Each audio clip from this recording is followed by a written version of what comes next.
Amen. So, pwede mo bang sabihin mo katabi mo na congratulations? O, lahat tayo may mga personal po tayo, mga pinagdaanan sa linggong ito. Pero naniniwala po ako na mabuti ang Diyos, hindi patapos ang Diyos, at may magandang bagay po na gagawin ang Panginoon sa ating buhay. Salamat po sa Panginoon sa pagkakataon muli na makapagbahagi ng salita ng Diyos. At salamat po sa buhay ng ating mga lingkod ng Panginoon, si Pastor Rodelia, na ngayon po ay nasa Batangas. Palitan po kami tatlo. Salamat din po sa buhay ni Pastor Karen na talagang ginagamit po ng Panginoon. Dahil nga po lumalago yung gawain ng Panginoon, kinakailangan marami pong mga manggagawa. At salamat po sa buhay ng mga intercessor na lagi po nananalangin sa atin. Pwede ba natin palakpakan yung bawat isa? Amen. Praise God. At salamat po mo sa aking team, sa music team na kahit na, alam nyo, talagang sa totoo lang, yung schedule ko ng bawat isa ay higpit. Lalo na, alam naman natin yung mga kabataan, sobrang daming mga ginagawa or activities sa school, yung mga music team mo natin, yung mga dancer. At yung iba ko galing pang sa Manila, pero talagang dahil nga po nasa puso nila yung paglilingkod, walang bagay na makakahad lang sa kanila para paglingkoran ng Panginoon. Amen? Hindi ka po yun, maraming salamat din mo sa mga magulang ng mga batang ito na nagtitiwala at hinahayaan na ang inyong mga anak ay magamit mo ng Panginoon para sa kanyang kaluluhan. At mga magulang, napakasarap po na yung inyong mga anak, makita nyo sila na naglilingkod sa ating Panginoon. At naniniwala po ako na yung mga bagay na ito ay hindi po mawawala ng kabuluhan. Amen? Sabihin mo nga sa katabi mo, hindi mawawala ng kabuluhan. Amen. Tayo po ay nasa 4th installment ng ating series ngayong pong buwan ng Marso. Ang ating pong serye na tinatalakay ay patungkol sa pagiging matatag sa pananampalataya. Tingnan mo ngayon katabi mo kung matatag sa pananampalataya. Amen. Kasi kung hindi naman matatag yan, wala dito yan. Baka nandun yan sa sabungan o nasa bilguhan. Buti na lang kahit matatag ngayon ay nasa simbahan. Amen? Praise God. Ang sabi po ni Bonhoeffer, isa po sa mga kilalang manulat ng isang libro, at isa po sa kilalang author ng pagdating sa discipleship. At kilala po ito sa buong mundo dahil sa napakaraming book na naisulat at naibenta at naging tanyag po lalo na sa mga simbahan. Sabi po ni Bonhoeffer, faith without works is not faith. Ayan. Sabi po ni Bonhoeffer, faith without works is not faith. Yung pananampalatayang walang gawa ay hindi daw po pananampalataya at all. But a simple lack of obedience. Sabihin mo nga obedience. Totoo naman ho na yung kapag meron ka lang faith, sinasabi mo lang na may faith po tayo, pero hindi tayo humahakbang sa pananampalataya natin. Nasabi po ni Bonhoeffer, hindi daw ho yung pananampalataya. Totoo naman, sinabi din naman ni James yun sa kanyang salita sa Santiago. Ang pananampalataya na walang action ay baliwala. O ang pananampalatayang wala ay nauuwi sa wala. Hindi pwede sabihin daw natin na meron tayong faith. May kwento kay Jesus, pero hindi naman tayo sumusunod. Alam niyo po, medyo napakabigat po na natin pag-uusapan ngayong week nito ito. Maybe sa mga nakaraang linggo tayo ay na-motivate. Kaya kasi gusto ng mga tao ngayon ma-inspire, ma-motivate, mapalakas. Pero yung ating pag-uusapan ngayon medyo mabigat, medyo kakaiba. Hindi mo natin pwede itong hindi talakayin. Kasi maraming mga simbahan ngayon, natuturo lang sila o maraming mga simbahan ngayon natuturo lang ng mga bagay na pabor sa mga nakikinig. At alam ko po, lahat po tayo pinili ng Panginoon. Sino po dito naniniwala pinili ng Panginoon? Hindi tayo pumili sa Panginoon. Sabi din yan ni Apostle John sa kanyang sulat. Hindi tayo pumili sa atin. Pero mga kapatid, sabihin mo nga pero. Pero kahit walang pera, amen? Pero kung tayo ang papipiliin ng topic, ayan. Kung tayo ang papipiliin ng topic sa sermon, ayan. Kung tayo ang papipiliin ng mga pag-uusapan natin sa simbahan, ng message ng pastor, o ng pakikinggan natin, mamimili tayo ng topic. For example, forgiveness. Sabihin mo nga forgiveness. When you say forgiveness, ano po? Pagpapatawad. Kung mayroong topic na faithfulness, katapatan. Kung may topic na discipline, sabihin mo nga discipline. Spiritual discipline. Fasting, prayer, etc. Or blessing. Siyempre, kung tayo pipili, gusto natin lahat ay blessing yung topic. Amen? Kagaya kanina, alam na alam tayo. Ibuhos mo. Ano yun? Pagpapala. Pero kung ang ganda, sumunod ka. Pero kapag ibuhos mo, di ba? Tatapigin mo pa yung sa pamilya. Uy, tayo yun. Lubuhos mo yung pagpapala sa atin. Lahat tayo. Masaya ko tayo pag ang pag-uusapan ay pagpapala. Totoo yun? Siyempre, lalo na ho ako. Siyempre, blessing yan eh. Pero kapag ho tayo, alam mo mga kapatid, kapag tayo meron tayong pananabik sa Panginoon, sabihin mo nga pananabik. At kapag tayo merong katatagan kagaya ng ating pinag-uusapan sa ating serie ngayong March, kapag meron tayong katatagan sa ating pananampalataya, hindi mo na kailangang mamili ng topic. Forgiveness, faithfulness, discipline. Kundi ikaw mismo yung gagawa nito. Amen mo ba? Amen. Higit sa lahat pagdating po sa salitang pagsunod. Sabihin mo nga pagsunod. Ayan. Ayan ang pag-uusapan natin ngayong umaga ay standing firm in obedience. Amen. Manatili mo tayong matatag or tumayong matatag sa pagsunod sa ating Panginoon. Hindi mo nga yung katabi mo kung matatag pa. Amen. So, i-define natin yung obedience, pagsunod. Ano ba ibig sabihin ng pagsunod? Kasi hindi naman, talagang kung pag-aaralan natin ang Biblia, ang mas madalas ng itapik ni Lord ay obedience kaysa heaven and hell. At hindi ba kayo nagulat nung nagtanong na, nung pinako si Jesus sa cross, at siya ay nabuhay muli, at after ng ilang araw siya po ay umakyat sa langit, hindi ba tayo nagtanong, bakit kaya hindi na lang sinama tayo ni Lord? Para wala nang problema. At isa sa reason bakit niya tayo hinayaan na mamuhay pa, ay para ipakita yung ating sigasig sa pagsunod sa ating Panginoon. Amen po ba? Sabihin mo nga pagsunod. Ayan, pagsunod. Isa sa mga favorite topic ng mga JPRC. Amen po ba? Amen. Sabihin mo nga sa tag mo, favorite tong topic ito. Kaya hindi ako matutulog. Obedience, sabi ko dito, in simple terms, it means hearing the word of God. Siyempre, totoo naman nasabi ni Paul sa Romans na ang pananampalataya ay nagsisimula sa pakikinig. Hearing the word of God and acting on it. Ang obedience daw ay nagsisimula sa pakikinig ng salita ng Diyos at the same time, pag-fulfill doon sa salita, doon sa napakinggan natin mula sa Panginoon, mula sa salita ng Diyos. Obedience, talagay mo ba dyan? Talagay mo dyan talaga.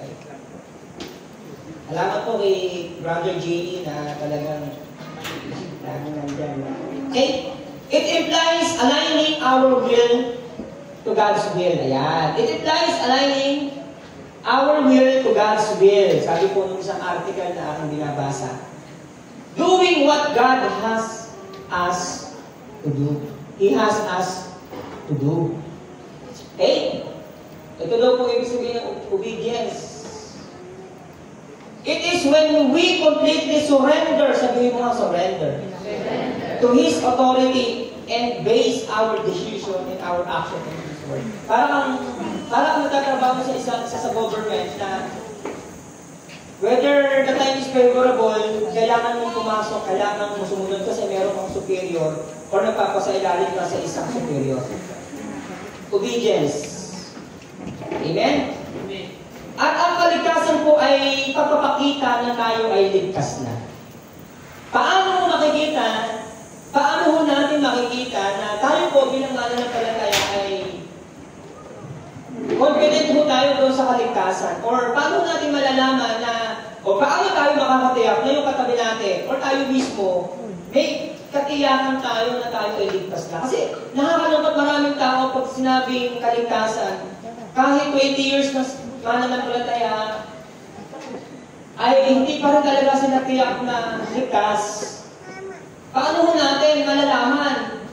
Unang-una, tayo'y sumusunod sa Panginoon.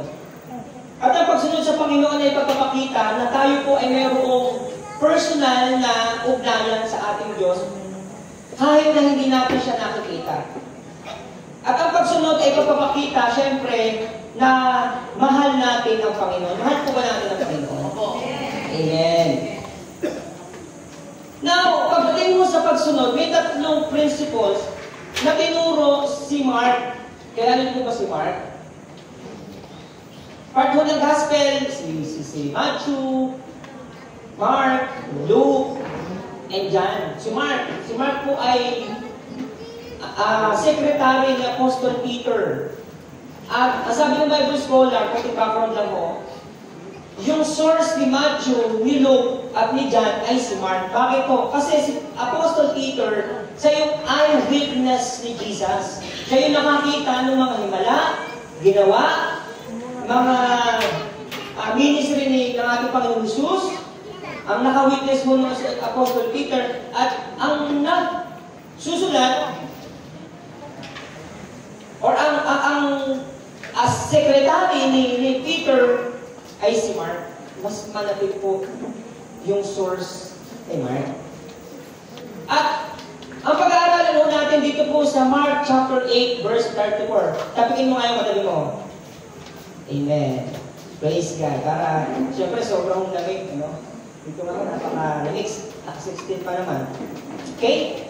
Mark chapter 8 verse 34. Ayan, dito po yung ating talata na pag-uusapan ngayon pong umaga. Mark 8:34. Ayan. Sabi po dito, mga kapatid, pwede ba tayo tumayo sa saglit? Yan. Bilang pagkalang mo sa salita ng Panginoon.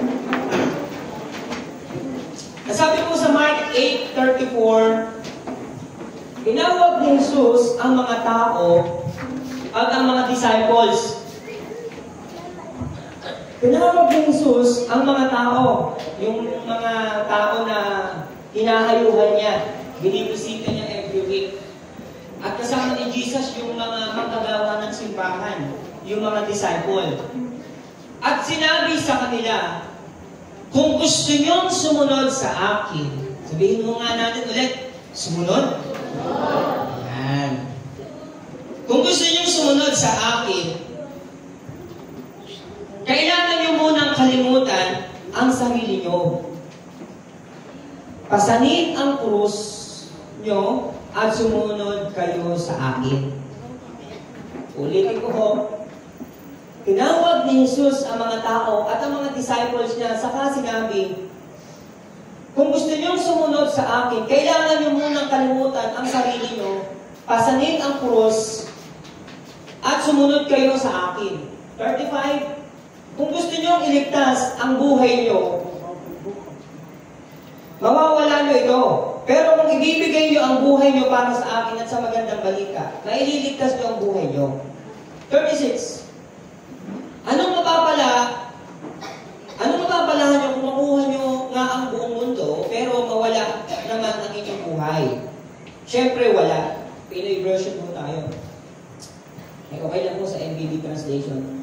Walang nagbibigay ang tao kapalit ng buhay niya. kinakahiyan niyo ako at ang mga turo ko sa taksil at makasalanan henerasyon na ito, ikakahiya din po kayo sa Son of Man pag bumalik na siya sa katakilaan ng Ama kasama ang mga banal na anghel. Tayo po'y makakabuna. Praise God. Purihin na po ang pagkakabasa ng salita ng Diyos. Alam niyo po, itong Mark chapter 8, verse 34, dalawang uri ng tao ang binanggit po dito ni Jesus. Una, ito yung mga crowd. Sabihin niya natin crowd. Ito yung mga nakakarinig ng mga salita ng Diyos, mga nakikinig ng Word of God. Pangalawa, ito yung mga disciple. At itong utos ho ng Panginoong Jesus ay hindi po ito panawagan sa mga believers. Hindi ho ito panawagan lamang sa mga believers at sa mga Christian leaders. Hindi ho sa kanila lang, kundi sa ating lahat. Believers or Christian leaders, ito pong panawagan ng ating Panginoong Jesus. So, sa umagang ito, mga kapatid, paano ba natin masasabi na tayo po ay matatag na sa ating pagsunod? Ayan. Ano po ba ang matatag na pagsunod? Matatag. May tatlong bagay po tayo na nakita dito. Alam ko po, napasin nyo na po dito sa ating pag-uusapan. Yung tatlong puntos na binanggit po dito ng ating Panginoong Hesus patungkol po sa pagsunod sa ating Panginoon. Kasi lahat naman po ay sumusunod. Lahat naman po gustong sumunod. Kaya alam mo, pag dumating yung mga pagsubok sa buhay, at kapag tayo ng hina, nawawala na tayo sa ating pagsunod sa ating Panginoon. Ngayon nung umaga, may tatlong bagay po tayong pag-uusapan patungkol po sa talatang ating binasa o tatlong principles na pwede nating makuha sa talatang ito. Sino po excited na palakpakan si Jesus? Sabi mo dito sa verse 34, tinawag ni Jesus ang mga tao at ang mga disciples niya at sinabi sa kanila, kung gusto niyong sumunod sa akin, kailangan niyo munang kalimutan ang sarili niyo. So number one, pagdating sa pagsunod, importante, you must deny yourself. Sa ating pagsunod sa Panginoon, ito po ay nagdedemand ng number one, kinakailangan matuto tayo or handa tayong kalimutan yung ating sarili. Ang bigat, ano ho? Napakabigat. Bilang tayo po nakakalala sa Panginoon, hindi lang ho sapat na kilala ko ang Panginoong Jesus. Ako, bata pa lang ako. Alam mo, yung family namin ay talagang mananampalataya. In fact, yung aking uncle ay pastor. Hindi mo sapat na kilala natin ang Diyos, kundi ang gusto ng Panginoon tayo po sumunod. At pagdating sa pagsunod, importante, handa tayong kalimutan ang ating sarili. Amen po ba? Amen. Ibig sabihin po dito ng deny, kalimutan. Ibig sabihin nito ay pagtalikod mula sa dati nating pamumuhay at pagtatalaga ng iyong sarili sa kagustuhan ng ating Diyos. At kung pag-aaralin mo natin ito sa original language, ibig sabihin ng deny, to refuse to give thought or express concern for, or to disregard, to pay no attention, to say no, to give up. Sabihin mo nga, give up. Ayan. Ito ibig sabihin. Na kapag ikaw ay isang mananampalataya na, ibig sabihin ng deny, hindi mo na masyadong pinapahalagahan ang iyong sarili at ang pinapahalagahan mo na ngayon daw ay iyong kagustuhan nung Diyos na tinanggap mo natin sa ating buhay. Ano mong ibig sabihin? Nung sinabi ng Panginoong Jesus ito sa mga disciple niya, sa crowd, sinabi mo ito ni Jesus sa mga disciple o sa mga tao na parang sinasabi niya, yes, kilala niyo ako, yes, nakakasama niyo ako, yes, napapakinggan niyo ako, yes, tumatanggap ko yung blessing sa akin, pero hindi ganun lang. Hindi ito laging masaya. Parang ganito yung sinasabi ng Panginoon Jesus sa tao.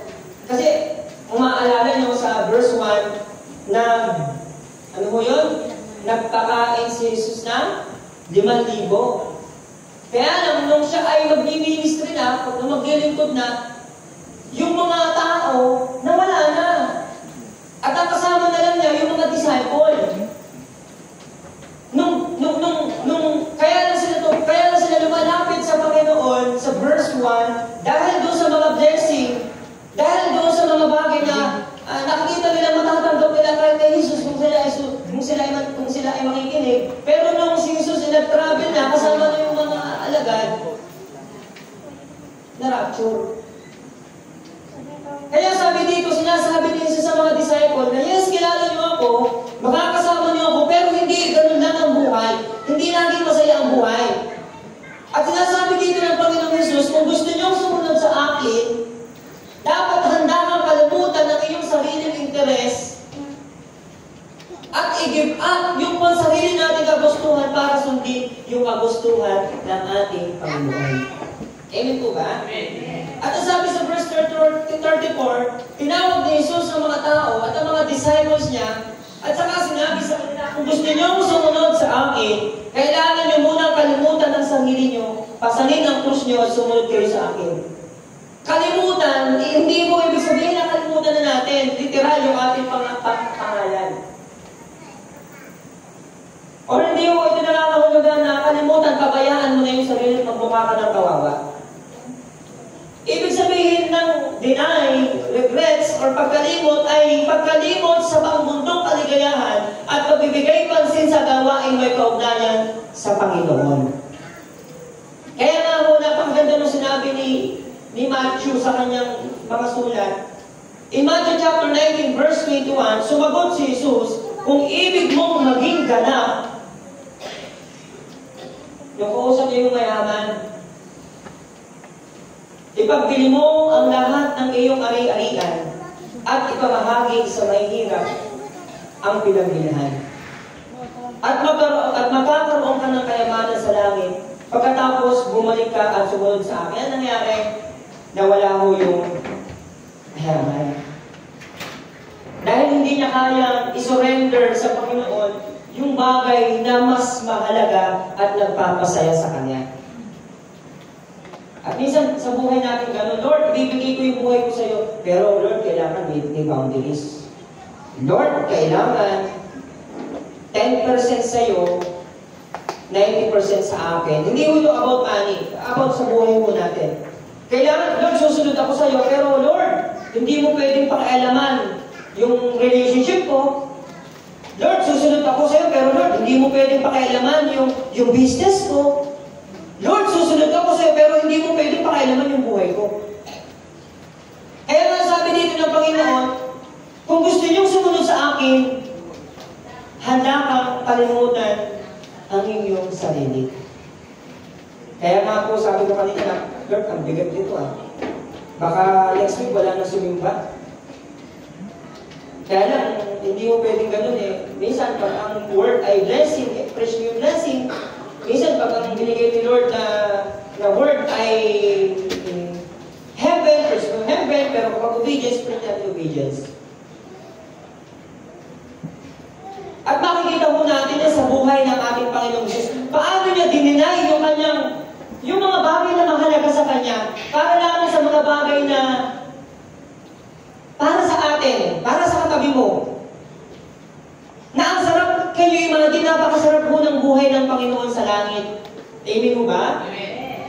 Ang dinidescribe mo ng Bible, hindi naman po 3 anghel, billion of angels yung nagtatrabaho at naglilingkod sa Kanya. At mabubuhay ang Diyos kahit wala mo tayo.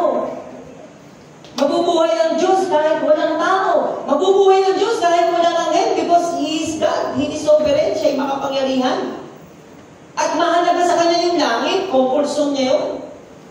Kaya nga makita natin mga kapatid, kinalimutan niya ngayon dahil may utos ang Ama na mas mahalaga, walang iba kundi puntahan at iligtas mo tayo. Dininay ng Panginoon yung kanyang personal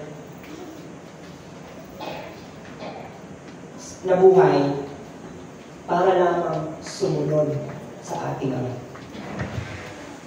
At kahit alam mo ng Panginoon na i-delay at idadamay siya sa kasalanan ng iba, pero kailangan niyang kalimutan ng kanyang sarili para sa atin. Deny, ibig sabihin, refuse. Hindi pagpansin. Alam niyo mga kapatid, hindi mo tayo pinagpala para kalimutan si Lord. Tinawag ka para magkaroon mo tayo ng personal na kagustuhan na sundin ang kalooban ng Diyos sa ating buhay. At lahat po tayo gusto ni Lord mag-rely sa Kanya. Rely, sabihin mo nga rely. Magtiwala. Manatili. Rely. At ang disciple na nagre-rely ay handang mag-deny para sa Panginoon. Lumimot sa kanyang sarili. Kagaya po ni Moses, ni Jonas. Si Moses, kahit na napakahirap mag-lead ng million of Israelites. Pero Lord, dahil tinawag mo ko, dahil ito yung pinagagawa mo, yes, Lord, I have decided to follow you. Kagaya po ni Jonas na kahit na pwedeng isipin na papakapatayin siya doon sa Ninive kapag siya nangaral ng mabuting balita. Pero dahil inutos ni Lord, sumunod po si Jonas. Even si Paul, iniwanan niya po yung kanyang career, iniwanan niya yung kanyang diploma, degree, para lamang sumunod sa Panginoon. Hindi ko sinasabi na hindi ito umalaga, hindi natin ito. But ang nais ng Panginoon, higit na pahalagahan natin yung mga bagay na may kinalaman sa ating Panginoon. Alam nyo, imagine kung pinakinggan ng Panginoon yung mga taong nanlibak sa Kanya. Tutuloy pa kaya ang Panginoon? So, hindi sana impyerno mo tayo natin. At same thing sa buhay mo natin, mga kapatid. Pagkalimot, deny, refuse. Huwag mo masyadong pansinin tayo sa ating buhay ngayon, sa panahon na nakakarinig ka ng mga bagay na para bang hindi favor sa pandinig mo. As Christians, ang tanong, magpapatuloy ka ba ba? At para tayo mga magpatuloy, sinasabi dito ni Lord, deny. Huwag mo masyadong ilagay ikatak sa puso mo yung mga discouragement na naririnig natin, nakikita natin sa ating paligid, mga kapatid. At ito yung gustong sabihin sa atin ng Panginoon. Dahil alam ng Panginoon sa mga disciple na ito na kapag siya'y umalis, napakaraming discouragement. Na kapag ang Panginoon umangkat sa langit, napakaraming katitisuran, napakaraming bagay na pwede magpahento sa kanilang paglilingkod. Kaya sinabi ng Panginoon sa kanila, deny. Kalimutan ninyo ang inyong sarili. At kayo mga disciple, darating sa point na umusigin kayo, mahihirapan kayo. Pero hindi nyo kailangan mag-purpose doon sa pain, mag-focus doon sa pain, but doon sa purpose ni Lord, purpose ko sa buhay nyo. At sa panahon mo na nag-discourage tayo sa paligid natin, sa mga nangyayari sa atin mga kapatid, sabihin mo sa katabi mo, refuse. Ayan, refuse. Deny, kalimutan yung mga bagay na hindi nakakatulong sa iyong paglago. Magkwentuhan niya tayo. Sabihin mo sa katabi mo, kalimutan mo yung mga bagay na hindi nakakatulong sa iyong paglago. Yan. Yan. Kalimutan mo yung mga bagay na nakakasira sa ating pananampalataya. Sa panahon na gusto ng kaaway, kasi yun ang laging binabalik sa atin ng kaaway. Nagtagumpay ka na, pinalaya ka na ng Panginoon, pero minsan darating yung point na para bang binabalik tayo ng kaaway doon sa dati nating buhay. Kaya sabi ng Panginoon, kalimutan niyo yung sarili, sabi niya sa mga disciple. But now you are Christian. Tayo po isang mananampalataya. Kapag tayo ay mayroong pananabik at mayroon tayo matatag na pananampalataya, madali sa ating kalimutan yung panandaliang saya dahil sa panghabang buhay na sayang naghihintay sa atin sa langit. At ito ay pananampalataya. Real talk lang ho mga kapatid. Ang dali natin ipapalit yung mga bagay na nasa langit dahil lamang sa mga bagay na nandito sa lupa. Amen po ba?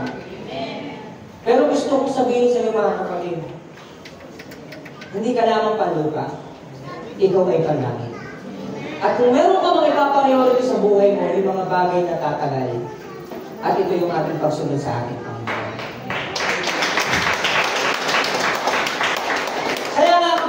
ay nasa Panginoon. Noon, hindi pa tayo mananampalataya, nabubuhay ka lang para sa sarili mo. Nabubuhay ka lang. Naalala ko si JP, sabi niya kanina sa akin, Pastor, alam mo ba, napakalaki na improvement ng batang ito. Sabi ko, nung siguro mga bago-bago siya, lagi siya nakapokus sa sarili niya. Pero ngayon, Pastor, alam mo ba, buti na lang. Tinuruan ako ng Diyos mag-disciple, gumayo. Kasi kung hindi ako nakakaayo, kung hindi ako sumisimba, kung hindi ako nagagamit ng Panginoon, hindi ako nakapag-ministry, baka wala na ako sa Panginoon. Napasin ko natin. Nag-iiba tayo. Yung dati nating buhay, o yung dati nabubuhay ka lang para sa sarili mo, pero ngayon nabubuhay ka na para paglingkuran ng Panginoon sa Kristo. Bilang mga nagpapataya, sabihin mo rin sa katabi mo, huwag kayong mahiya. It's not about you. Sabihin nyo na sa likod, it's not about you. It's about Christ. Nabubuhay ka na hindi para sa sarili mo, kundi para sa ating Panginoon. Amen po ba? Amen. Si Pastora Karen, yung buhay niya, tinalaga niya sa Panginoon. Kaya kahit anong ipagawa natin dyan, talagang, so sige pa po, gusto na doon ako. Mga kapatid, kapag ikaw ay handang mag-deny, malaki ang pagpapalang sa iyo ay naghihintay. Amen.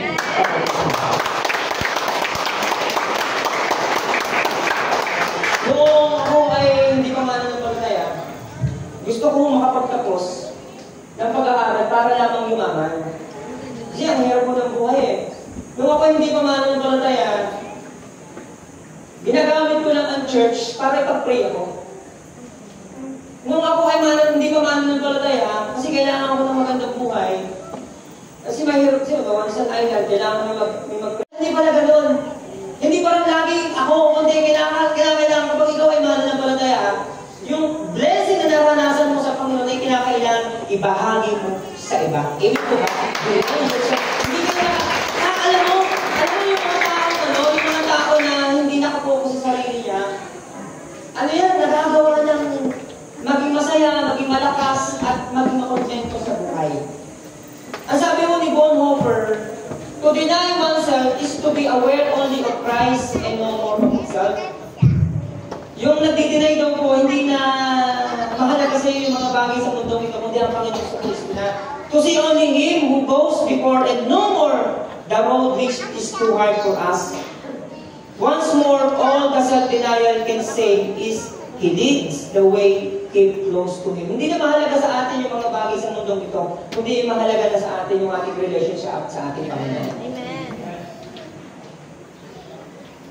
Naalala ko nung hindi pa ako mananampalataya, kapag may mga blessing na dumarating sa akin, sige, bilhin yung mga bagay na gusto natin, pero nung ako ay natuto na sa Panginoon, kinakailangan magtitira ka para sa Panginoon.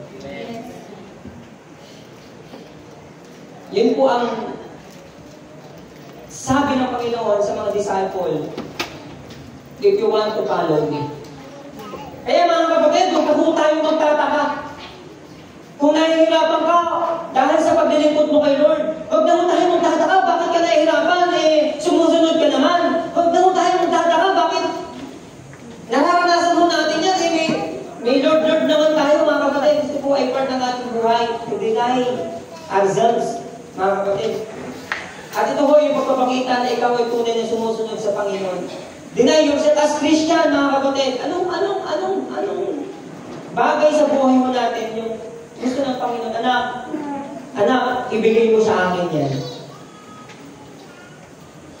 Sa buhay mo natin, ano yung mga bagay na gusto ni Lord? Anak, hindi nakakatulong yan. Hindi bang ibigay mo sa akin yan?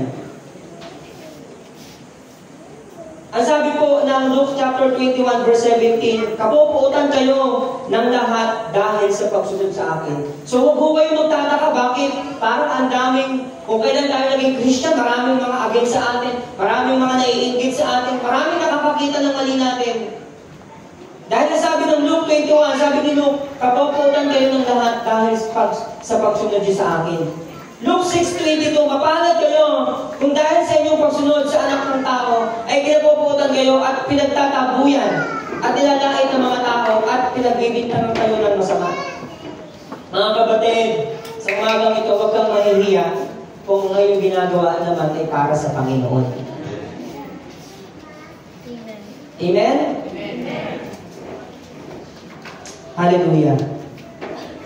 Yung deny na binanggit po dito ay kaparehas na sinabi ni Paul in Philippians 3 verse 7. Ito napakagandang example. Sabi mo dito, note mo natin, Philippians 3:7, ngunit dahil kay Kristo, ang mga bagay na pinapahalagahan ko noon ay itinuturing ko ng walang kabuluhan ngayon. Ano ibig sabihin dito ni Apostle Paul? Na dati yung desire lang ng buhay ko ay para yumaman, magkaroon ng mga bagay na mag-i-enjoy ako. Pero nung siya nakakilala na sa Panginoon, ang mga bagay na pinapahalagahan mo noon, sabi niya doon, ay itinuturing kong walang kabuluhan ngayon. Oo, itinuturing kong walang kabuluhan ang lahat ng bagay bilang kapalit ng lalong mahalaga. Ang makilala, ang pagkakakilala kay Kristo Jesus na aking Panginoon. At ang lahat ng mga bagay ay ipinilagay ko ng walang kabuluhan. Ang lahat ng bagay ay ipinilagay ko ng walang kabuluhan. Makamtan ko lamang si Kristo. Diba? Parang sinasabi niya dito, yes Lord, kahit na mawala na yung negosyo ko, mawala na yung mga tao sa paligid ko, huwag ka lang mawala sa akin. Parang ganito sinasabi mo kay Apostle Paul. At lubusang makasama niya, ang aking pagiging matuwid ay hindi sa pamamagitan ng pagsunod sa kautusan, kundi sa pananalig sa kay Kristo. At ang pagiging matuwid ko ngayon ay buhat sa Diyos at sa pamamagitan ng pananampalataya. Alam niyo mo mga kapatid, real talk naman, hindi mo tayo nagsisimba every Sunday dahil lamang requirements. Amen po ba? Andito ka ngayon, kaya ka nandito, kapatid. Kaya ka nandito. Alam ko marami tayong mga discouragement sa buhay. Amen po ba? Kaya ka nandito kasi hindi mo pinansin yung mga discouragement natin sa buhay, nandito ka dahil sa ating Panginoon. Kaya gusto natin makasunod sa Panginoon. Dahil ang tuloy na nagdi-deny, ay nagre-rely kay Lord. Amen. Pangalawang bagay, medyo napakapaya tayo, number 1. Sabi po sa verse 34 again, sundan niyo po ako, verse 34 na po tayo. Sabi po dito, tinawag ni Jesus ang mga tao at ang mga disciples niya, saka sinabi sa kanila, kung gusto niyong sumunod sa akin. Dito niyo Panginoon na, hindi siya namimili. Hindi niya po pwera sa inyo isang tao na sumunod sa kanya. It's up to you. Kung gusto niyong sumunod sa akin, kailangan niyo munang kalimutan ang sarili niyo, pasanin ang cross ninyo, at sumunod kayo sa akin. Pangalawang bagay mga kapatid, you must carry the cross. Pangalawang bagay, handa tayong pasanin ang kanyang cross or pasanin ang kanyang cross. Ibig sabihin nito mga kapatid, na sinasabi dito ng Panginoon Jesus, pasanin ang cross ninyo at sumunod kayo sa akin. Ibig sabihin, mag-expect kayo na kapag kayo nakakilala sa Panginoon, mayroong paghihirap. Sinasabi dito ng Panginoon Jesus sa mga disciple, kapag kayo sumunod sa akin, hindi lang laging Pasko, kundi mag-expect kayo na laging may sakripisyo. Alam niyo po, alam na alam mo ng mga audience ni Mark kung ano ibig sabihin ng pagpapasan sa cross, kasi ginamit niya po dito yung cross. Ibig sabihin ng mga kapatid ng cross, kasi dati under mo sila ng Roman. Ang kamatayan sa cross ay paraan ng mga Roman para parusahan ang mga kriminal. At kailangan pasanin ng kriminal yung cross na parang ginawa ni Jesus. At para doon sila bitayin na nagpapahiwatig ng kanilang pagpapasakop sa kapangyarihan ng Roma. At ginamit ko ito ng Panginoong Hesus bilang illustration upang ilarawan ang tunay at dulang pagpapasakop na kailangan ng isang tagasunod ng ating Panginoong Kristo. Grabe, bigat ano mo, na parang isang kriminal na yung cross na kailangan nilang pasanin yung cross sa buhay natin, kailangan natin expect yung mga kahirapan. Alam niyo ko, hindi naman ho si Lord KJ, sabihin mo nga KJ, or again sa kasiyahan. Hindi, ang gusto ipalitin dito ni Lord, ni Jesus ay yung paglalaan ng pinakamahusay na paraan ng pagsunod natin sa ating Panginoon. Amen po ba? Ibig sabihin, parang kuminsan nga sa buhay natin, sa mundo nga, yung mga kamunduhan, bagay, nakagawa natin mag-sacrifice. Nakakapaglaan tayo ng bagay. Nakakapaglaan tayo ng oras. Nakakapaglaan tayo ng brusa. Kay Lord pa kaya? Kaya sinasabi niya dito, pasanin ang aking cross.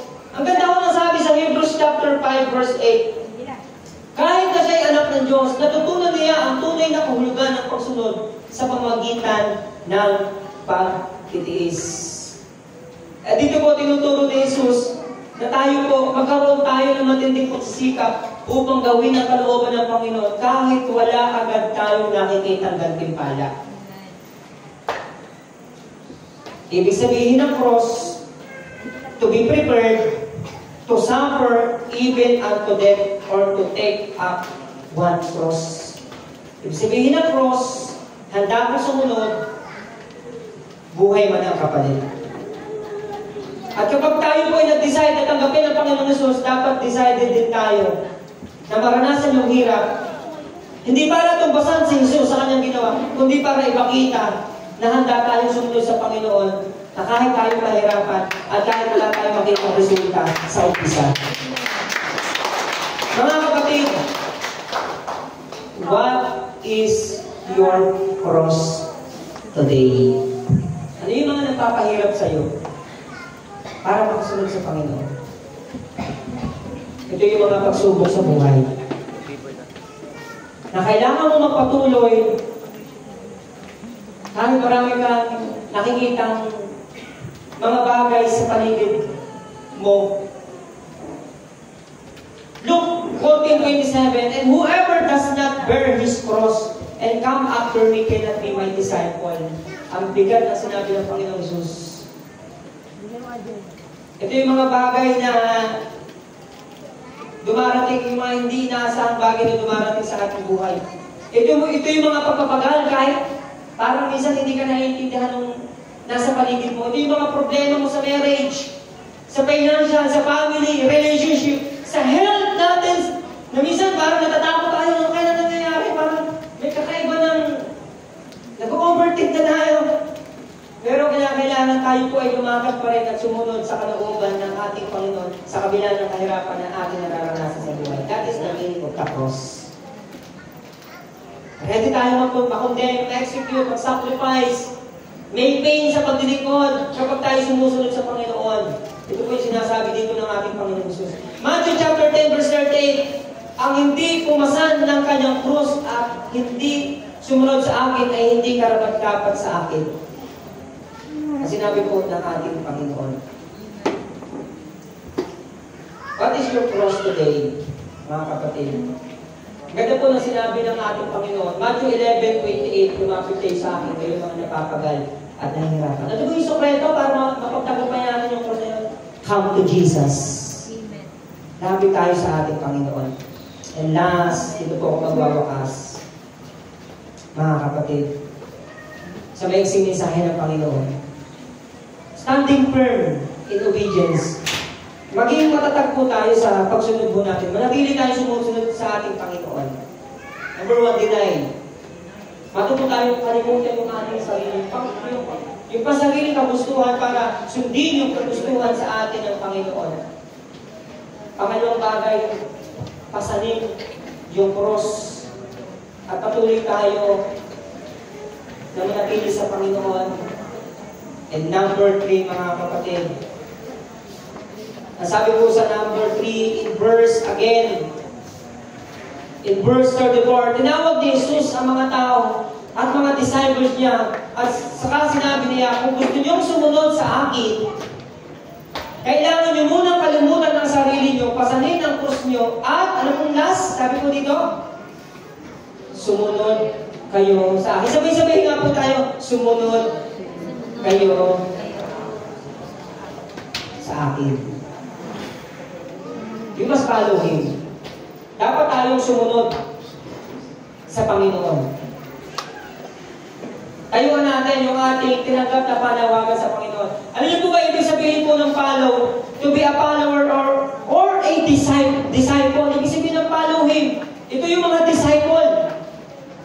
To follow, to be a disciple of. Ibig sabihin, yung kumanda ito mga kapatid, ay sinabi lamang ng Diyos sa mga disciple.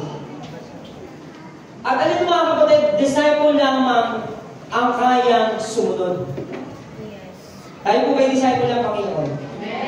At sabi po dito, yung disciple po dito, disciple lang ang kaya mag-sacrifice. At disciple lamang ang handang sumunod sa pinagagawa ng Panginoon. Now kapatid, ano po ba yung katangian ng isang disciple? Kasi sabi po dito, follow Him. Follow me. Sumunod kayo sa akin. Ibig sabihin yung pagsunod nito, hindi po ito time niya lamang. Susunod lamang tayo kapag ayon sa ating yung sitwasyon. Kundi, yung sinabi dito, follow me, hindi man kapag sa iyo nangyayari, nahihirapan ka, discouragement, pero mananatili ka pa rin sumusunod sa ating Panginoon. At ang katangian ng isang disciple, sinasabi dito, at ang katangian ng isang disciple, pupil, mag-aaral. Ito po mga kapatid.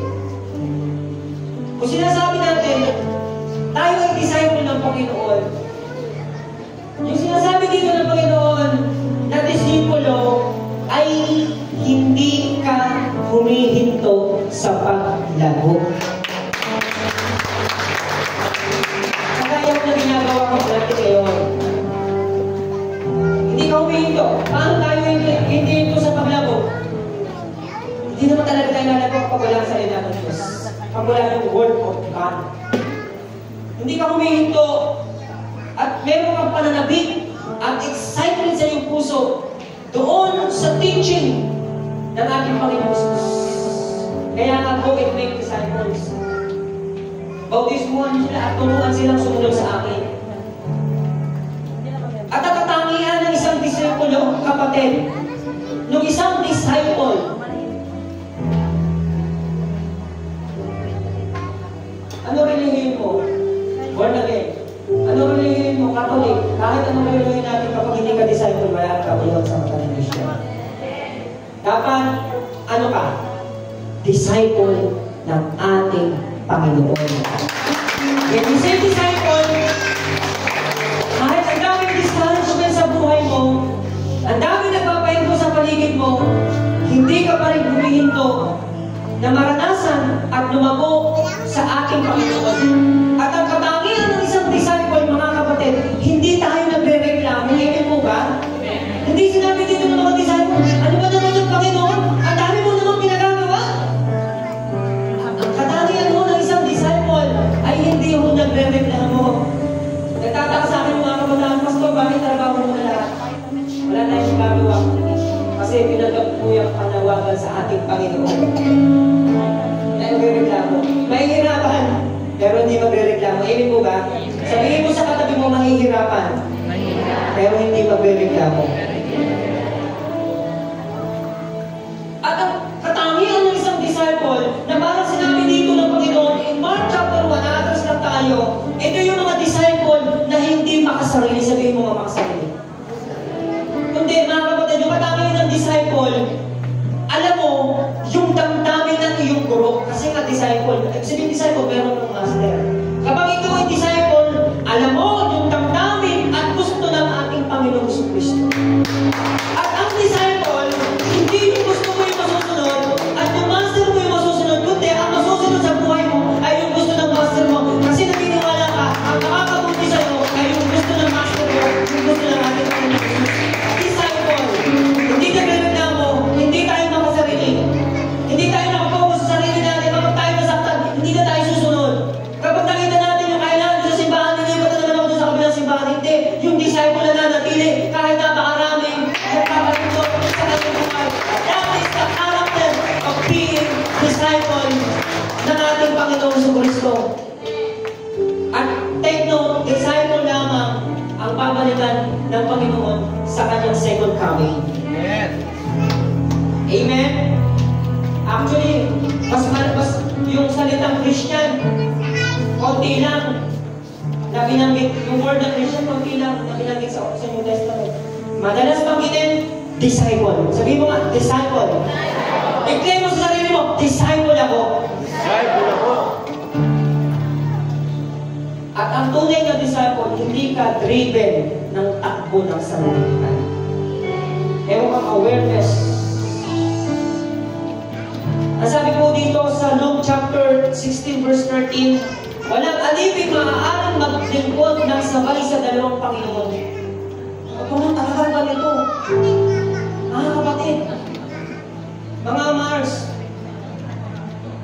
Luke 16:13, walang alipin maaaring maglingkod ng sabay sa dalawang Panginoon, sapagkat kamumuhian niya ang isa at iibigin ang ikalawa. Baka kaya ka nahihirapan ngayon.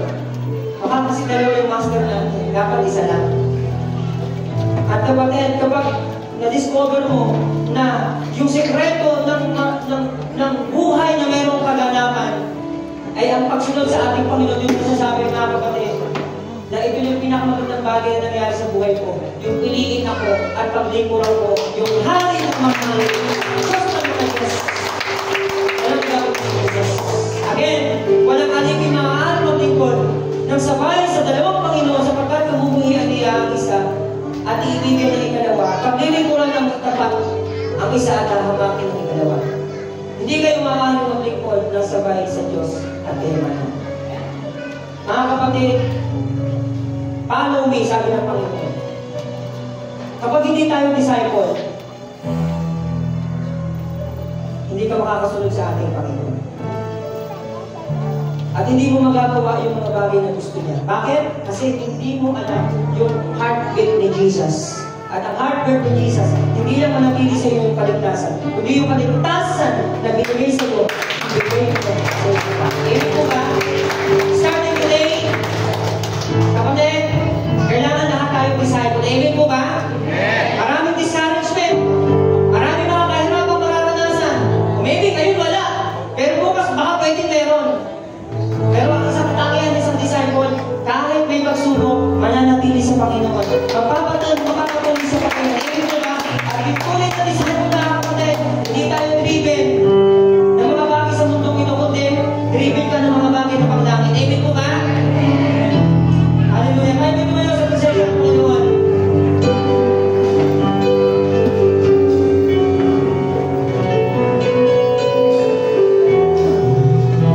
Amen. Ano niyo ba? Isang bagay na gusto ko rito.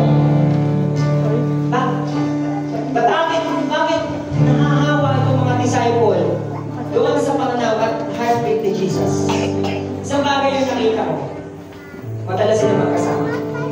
Kapatid, sino yung mas madalas mong kasama? May time na kayo ni Lord? O may time lang kayo ni Lord kapag Sunday lang. Monday, wala na ulit. Kapag Monday lang, wala na ulit kapatid, hindi ka magiging disciple. Yung sikreto, para maging disciple tayo, kapatid, dapat araw-araw nararanasan at na-experience natin ang ating Panginoon sa ating buhay. Kaya ko'y, awitan po natin ang Panginoon. At habang inaawin po natin ang Panginoon, idedicate po natin sa Panginoon yung buhay natin. Lord, starting today, Lord, I have decided to follow Jesus.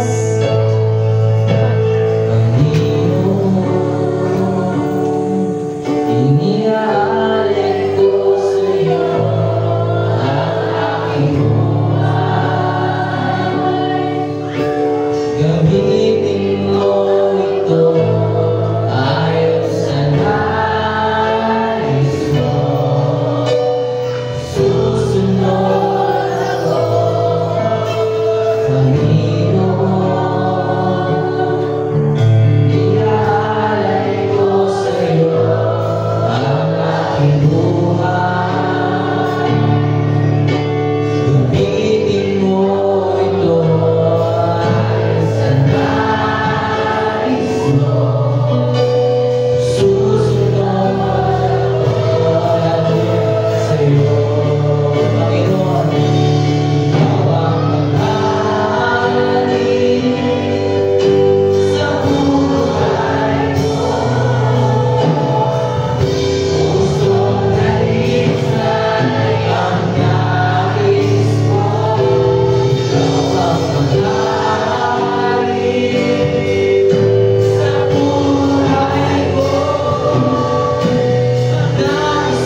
Ano ba ang may babayad ng isang tao para lang mabawi ang kanyang buhay? Kapag iginahiya ninyo ako at ang aking mga salita sa harap ng mga taksin at mga kasalanan ng mga tao sa panahon ito, ikakahiya ko rin kayo. Ng anak ng tao, pagpakinggan niya, nataglay ang takilang kapangyarihan ng kanyang ama at kasama ang banal na amoy. Mga kapatid, hindi ko aksidente na napakinggan yung mensahe na ito. Kaya sabi sa atin ng Panginoon, anak, yung buhay na binigay ko sa iyo ay mayroong purpose. Yung buhay na iyan, yung hinanga na iyan, yung lakas na iyan, yung mga bagay na iyan, ay pinahiram ko lamang sa iyo at dapat magamit sa kanyang kaluwalhatian. Sabi ng Panginoon ngayong umaga, kung tayo nagsisimula sa ating paglilingkod at tayo nahihirapan, sabi ng Panginoon, kapatuloy ka lang, dahil yung mga bagay na ginagawa mo ay hindi mawawala ng kabuluhan. At kung tayo yung naglingkod noon at nahinto, kapatid, hindi huli pa ang lahat. Kundi ngayong umagang ito, binibigyan tayo ng pagkakataon ng Panginoon magsimula ang muli. Ibigay yung todo-todong enerhiya na mayroon tayo sa mundong ito at ibigay natin doon sa Diyos na lumikha sa atin. Kapatid, sa umagang ito, tinawag ka, hindi lamang parang malasapin yung kaligtasan, tinawag ka kundi sundin ang ating Panginoon. Pagpasailalim sa kalooban ng Panginoon. Yes, mahirap, pero magagawa mo kapag kasama mo ang ating Panginoon sa Diyos. So, umagang ito, come to Jesus. Igawad ng Panginoon ngayong umaga. I want you to close your eyes. Huwag mo pakialaman, o huwag kang pasinin yung katabi mo, kapatid. Ikaw ang Panginoon, pwede mo sabihin mo sa Panginoon ngayong umaga, Lord, wala ngayong araw na ito, ay ibibigay ko yung aking buhay sa iyo. Patawarin mo po ako doon sa mga nasayang na sandali na hindi kita pinaglingkuran. Ngayong araw na ito, ang simula na ang aking buhay, ang aking buong buhay ay ibibigay ko sa iyo. Dahil naniniwala ako na lahat ng ito ay hindi mawawala ng hindi. Ito ang aking dalangin sa pangalan ng Jesus. Amen. Palakpakan namin si Jesus. Maraming salamat po sa iyong mga salita ngayong umaga. Papalain ko yung aking mga kapatid. Papalain ko ba ang mga ulam. Salamat sa kalakasan. Salamat sa reminders mo sa amin. Naniniwala kami that the best is yet to come. Kami lalo magpapatuloy sa iyo. Ito ang aming dalangin. Thank you, Holy Spirit. Thank you, Father. Thank you, Jesus. Amen. Amen.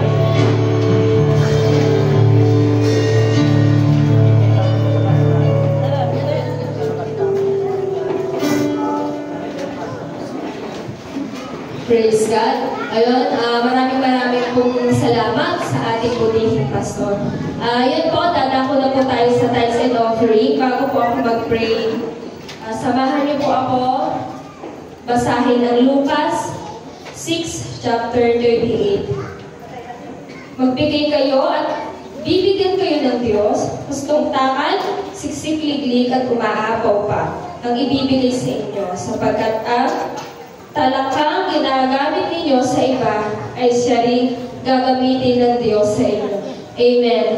Generosity is bring blessing. So, alam niyo po ba, story time po muna. Noong Friday po, ako apat po kami nang papunta dito ng church. Sa atin po kami ng prayer and fasting. Di walang tricycle. So, sige, bahala na, ganyan. Akala po namin, wala kami masasakyan. Pero thank you, Lord, na may binigay si Lord na tricycle po sa amin. So, ayun na, papunta na dito, magbabayad na kami. Magkano po? Sabi niya, 170. Nabigla po kami. Ako, si Maxine, si Hazel, at saka si Guido, ay, 170. So, dapat po 120 lamang, di syempre, hindi naman po kami mayaman, ayun, talagang nagulat po kami sa presyo na akin yung binigay. Wala po kaming ginawang any action, so, bigay kami 170, partner. Tapos, pasok po kami dito, kasi gawain po naman ng Panginoon yung aming pong a-attendant. So, hindi na po kami nakipag-away pa, etche-boretche doon, Tapos, ayun po, sabi po ng iba, ireklamo nyo, ganyan. Wala naman po akong picture. Wala po akong picture nung tricycle driver. Sabi ko, baka, itsapurahin lang ako ng mga, magtoda ba yun po. Basta yung mga ganon. So ako, sabi ko, wag na, hayaan na. At least, nakapunta po kami kami dito ng maaga sa church noong Friday. Alam niyo po ba, yung response ng Lord sa amin? Alam niyo po ba, yung driver po, tinawag po ako kaninang umaga ni Ninong Sanay. Sabi niya, Jessa, kayo ba yung hinatid nung tricycle driver? Nasa 170 ang singil. Oo, kami ho. Akala ko naman, may nagreklamo na yung pala, ibibigay ang sukli. Alam mo, alam niyo po ba? Kaya po, sasabihin ko sa inyo, yung scripture na to, sobrang totoo. Amen. Magbigay kayo at bibigyan kayo ng Diyos. So, ayun po, yung tumulong response ng Panginoon, ayun, nangyari po sa aming buhay. Kaya kung ano po yung ibinigay nyo sa aming Panginoon, ibabalik din po yun sa inyo ng ating Panginoon. Ngayong umaga, bagamat hindi man po sa pera, amen, sa good health naman po yun ibibigay sa inyo. Ngayon, samahan niyo po ako sa manalangin. Hawakan po natin ang ating sobre. Yes, God, hallelujah. Atin pong itaas at atin pong ipanalangin. Father God, hallelujah, Jesus, hallelujah, Lord. Maraming salamat, Panginoon, sa buhay na ipinagkaloob niyo po sa amin ngayong umaga. Salamat, Panginoon, dahil palagi po niyo kaming iniingatan. Salamat sa answered prayer palagi, Panginoon. Lord, sa umagang ito, lumalapit po ako at idinadalangin namin sa inyo tithes and offering, Panginoon. Lord, kayo na po ang bahala, Panginoon, na magbigay, ibalik mo, Panginoon, sa kanila na sisigilig at umaapaw, Panginoon. Lord, alam namin, Panginoon, na ikaw ay Diyos na buhay, Panginoon. Ikaw, Panginoon, ang aming pinapapurihan. Kaya, Panginoon, kami, Panginoon, ay sumusunod sa iyo, nagbibigay kami sa iyo, Panginoon. Kaya, alam namin, Panginoon, na ibibigay mo, Panginoon, ito sa amin, Panginoon, na siksikilig at umaapaw. Kaya, Lord, pinanghahawakan po namin ang iyong mga salita sa umagang ito. Lord God, bless, Panginoon. I-bless niyo po, Panginoon, ang tithes and offering. At Lord, dinadalangin ko, Panginoon, na ito, Panginoon, ay magamit lamang, Panginoon, ayon sa inyo, Panginoon, gawain, Panginoon. Ito po ang panalangin sa pangalan ni Jesus. Amen. Amen.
Pastor